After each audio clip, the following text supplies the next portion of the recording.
जय हिंद साथियों। इस वीडियो में हम चर्चा करेंगे कि बीएससी बीएड या बीएड या फिर बीएड में दैनिक पाठ योजना की डायरी किस प्रकार से बनाए, तो अंत तक बने रहिएगा हमारे साथ। सबसे पहले दोस्तों, आपको कॉलेज से डायरी मिलती है दैनिक पाठ योजना बनाने के लिए, और उसमें आपको दैनिक पाठ योजना बनानी होती है। जो स्कूल में इंटर्नशिप मिलने के बाद आपको स्कूल में प्रस्तुत करने होते हैं लेसन, वो आपको सबसे पहले डेली लेसन प्लान डायरी में बनाने होते हैं, फिर उसके बाद आपको प्रस्तुत करने होते हैं स्कूल इंटर्नशिप में। तो किस प्रकार से बनाते हैं, अंत तक बने रहिएगा हमारे साथ।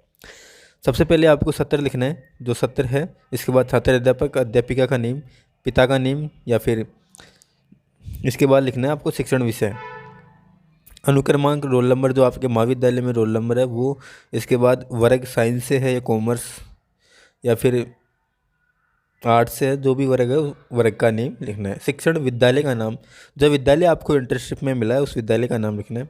इसके बाद दोस्तों, या तो आपकी डायरी में फॉर्मेट बना होता है, तो अगर फॉर्मेट नहीं बना हुआ होता तो इस प्रकार से आपको बना लेना है और लेसन प्लान बनाना है। सबसे पहले लिखना है आपको दैनिक पाठ योजना, जितने नंबर की दैनिक पाठ योजना बना रहे हो उतने नंबर। विद्यालय का नाम लिखना है, जो विद्यालय आपको इंटर्नशिप में मिला है। इसके बाद दिनांक लिखनी है, विषय भौतिक विज्ञान, कालांश सेकंड कक्षा, जिस कक्षा का टॉपिक है, प्रकरण है ऊष्मा, समयावधि 30 से 40 मिनट तक।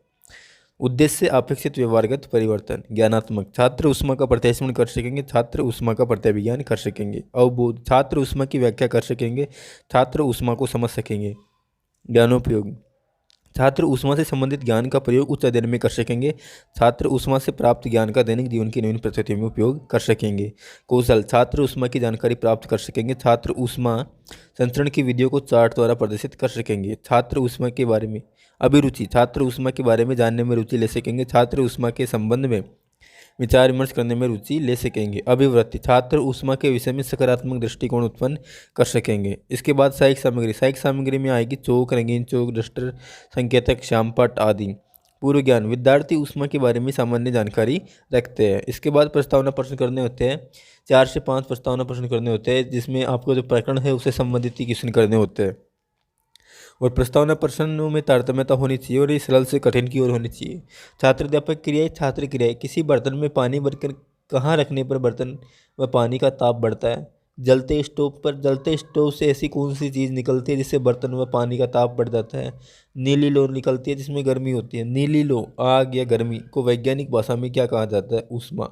ऊष्मा क्या है, तो ये हो जाएगा समस्यात्मक प्रश्न। इसके बाद उद्देश्य कथन करना है। अच्छा तो बच्चों या फिर विद्यार्थियों, आज हम ऊष्मा के बारे में विस्तार पूर्वक अध्ययन करेंगे। इसके बाद यहाँ से प्रस्तुतिकरण स्टार्ट होता है। प्रस्तुतिकरण में 5 कॉलम बनाने होते हैं आपको। पहला कॉलम होता है शिक्षण बिंदु, दूसरा होता है छात्र अध्यापक क्रियाएं, तीसरा छात्र क्रियाएं, चौथा विधि परिविधि, और 5वां श्याम प्रसार। पहले शिक्षण बिंदु के लिए आपको 3 विकासात्मक प्रश्न करने होंगे। तापमापी में ऊष्मा द्वारा क्या होता है, पारा चढ़ता व उतरता है। ताप अधिक होने पर तापमापी का पारा क्यों चढ़ जाता है, ऊष्मा अधिक होने के कारण। विधि हो जाएगी प्रश्नोत्तर विधि, ऊष्मा से क्या अभिप्राय है, निरुत्तर हो जाएगा ये। इसके बाद ऊष्मा का अभिप्राय, शिक्षण बिंदु क्या है, ऊष्मा का अभिप्राय। तो छात्र अध्यापक कथन, ऊष्मा एक प्रकार की ऊर्जा है जिसका स्थानांतरण एक वस्तु से दूसरी वस्तु में होता है।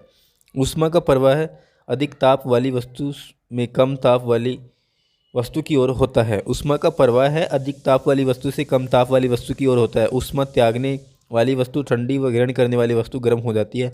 ऊष्मा का स्थानांतरण तब तक होता रहता है जब तक दोनों वस्तुओं में ताप समान नहीं हो जाए। ये विधि हो जाएगी व्याख्यान विधि, और विद्यार्थी ध्यानपूर्वक सुनेंगे, इसको समझेंगे और श्यामपट्ट पर आपको लिखते हुए समझाते हुए चलना है। इसके बाद 2 बोध प्रश्न करने हैं। ऊष्मा का स्थानांतरण किस प्रकार होता है, उच्च ताप से निम्न ताप की ओर। जो वस्तु ऊष्मा ग्रहण करती है उसके ताप पर क्या प्रभाव पड़ता है, ताप बढ़ जाता है। विधि हो जाएगी प्रश्नोत्तर विधि। इसके बाद अगले शिक्षण बिंदु के लिए आपको विकासात्मक प्रश्न करने हैं। ऊष्मा क्या है, एक प्रकार की ऊर्जा। ऊर्जा किस प्रकार दूसरी वस्तु में जाती है, स्थानांतरण द्वारा। ऊष्मा संचरण की विधियाँ कौन कौन सी है, निरुत्तर। ऊष्मा संचरण की विधियाँ, अगला शिक्षण बिंदु कौन सा है, ऊष्मा संचरण की विधियाँ। छात्र अध्यापक कथन, चालन संवहन व विकिरण ऊष्मा संचरण की विधियाँ है। ठोसों में ऊष्मा का स्थानांतरण चालन विधि द्वारा होता है। जब ऊष्मा वस्तु को एक सिरे से दूसरे सिरे की ओर स्थानांतरित होती है तो उसे चालन कहते हैं। वे पदार्थ जिनमें ऊष्मा का चालन आसानी से होता है ऊष्मा के चालक पदार्थ, तथा जिनमें ऊष्मा का चालन नहीं होता है ऊष्मा के कुचालक कहलाते हैं। द्रव के अणुओं द्वारा ऊष्मा स्थानांतरण संवहन कहलाता है। बिना किसी माध्यम के निर्वात में ऊष्मा स्थानांतरण विकिरण कहलाता है। बोध प्रश्न, और ये विद्यार्थी ध्यानपूर्वक सुनेंगे एवं समझेंगे। विधि हो जाएगी व्याख्यान विधि और शाम फटफट लिखना है। इसके बाद बोध प्रश्न करने हैं। चालन विधि पदार्थ की किस अवस्था हेतु उपयोगी है? ठोस अवस्था। विकिरण किस माध्यम में भी हो सकता है? निर्वात। विकासात्मक प्रश्न। अगले शिक्षण बिंदु के लिए आपको 3 विकासात्मक प्रश्न करने हैं। किसी एक ऊष्मा के चालक पदार्थ का नाम लिखिए। लोहा। लोहे को ऊष्मारोधी बनाने के हेतु क्या किया जाता है? ऊष्मारोधी पदार्थ की परत चढ़ाई जाती है। यह विधि हो जाएगी प्रश्नोत्तर विधि। ऊष्मा संचरण का उपयोग। छात्र अध्यापक कथन। संवहन द्वारा ऊष्मा का स्थानांतरण रोशनदानों में चिमनियों में भी होता है। महासागरीय धाराएं भी संवहन द्वारा गर्म ठंडी होती है। संवहन पवन चलने हेतु भी उत्तरदायी है। चमकीली वस्तु अच्छी ऊष्मा परावर्तक होती है। गहरा रंग अच्छा विकिरण अवशोषक होता है। छात्र ध्यानपूर्वक सुनेंगे एवं समझेंगे। विधि हो जाएगी व्याख्यान विधि। बोध प्रश्न। ऊनी कपड़े सर्दी से बचाव क्यों करते हैं? ऊष्मा के कुचालक होने के कारण। प्रश्नोत्तर विधि। सूर्य से पृथ्वी तक किस विधि द्वारा ऊष्मा पहुँचती है? विकिरण। इसके बाद आपके 3 शिक्षण बिंदु कंप्लीट हो जाते हैं। तो इसके बाद आपको मूल्यांकन प्रश्न करने होते हैं 5। ऊष्मा एक प्रकार की है, तो इसमें ऑप्शन देने हैं गर्मी, सर्दी, ऊर्जा, सभी। तो इसके बाद अगला क्वेश्चन है ताप। खालिस्तान प्रकार की ऊर्जा है। ताप का स्थानांतरण उच्च ताप से निम्न ताप की ओर होता है। ये सत्य है या असत्य है? ऊष्मा का मात्रक लिखिए। ऊष्मा क्या है? इसके बाद एक क्वेश्चन आपको गृह कार्य के लिए देना है। ऊष्मा संचरण के उपयोग लिखिए। तो इस तरह से आपकी दैनिक पाठ योजना एक दैनिक पाठ योजना कंप्लीट हो जाती है। इसके बाद पर्यवेक्षण सारणी बनती है। इसमें लिखना होता है आपको दिनांक, किस दिनांक को आपने प्रस्तुत किया, कौन सी कक्षा में प्रस्तुत किया, विषय क्या है, भौतिक विज्ञान, और प्रकरण क्या है, ऊष्मा। और यहाँ पे विषय अध्यापक या फिर प्रधान अध्यापक के सिग्नेचर हो जाते हैं। तो इस तरह से आपकी एक दैनिक पाठ योजना कंप्लीट हो जाती है। जय हिंद, जय भारत।